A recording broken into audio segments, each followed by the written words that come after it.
قرآن میرا ہمسفر گروپ کی تمام بہنوں کو السلام علیکم ورحمۃ اللہ وبرکاتہ۔ میں امید کرتی ہوں کہ آپ لوگوں نے پہلا سپارہ مکمل طور پر سن لیا ہوگا۔ پہلے سپارے کے اہم نکات، پہلے سپارے کے اہم مضامین، پہلے سپارے میں جتنی قرآنی دعائیں ہیں اللہ تعالیٰ نے بیان کی، وہ دعائیں بھی آپ نے اللہ سے مانگ لی ہوں گی، اور ان کو صرف پڑھنا نہیں ہے، دعاؤں کو دل کی گہرائیوں سے ان دعاؤں کو اللہ سے مانگنا ہے، ان کا ترجمہ بھی ساتھ پڑھنا ہے۔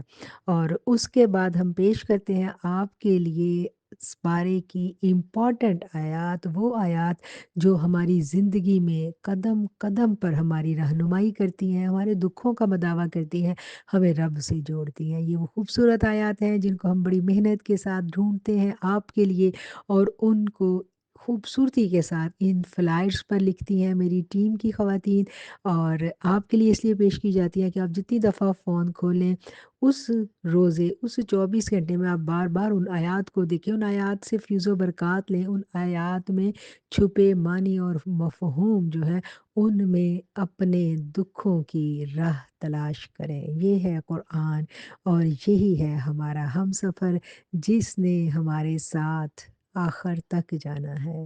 جب واپسی کا بلاوا آئے گا سب کچھ یہیں رہ جائے گا، ساتھ جائے گا، تو وہ قرآن جو ہم نے سینوں میں محفوظ رکھا ہوا ہے۔ روزانہ آپ لوگ قرآن کی دعائیں یاد کریں، قرآن کی آیات کو یاد کریں، قرآن کے ساتھ جڑ جائیں، قرآن سے محبت کریں۔ قرآن آپ کو کبھی نہیں چھوڑے گا، یہ میں آپ کو یقین دلاتی ہوں۔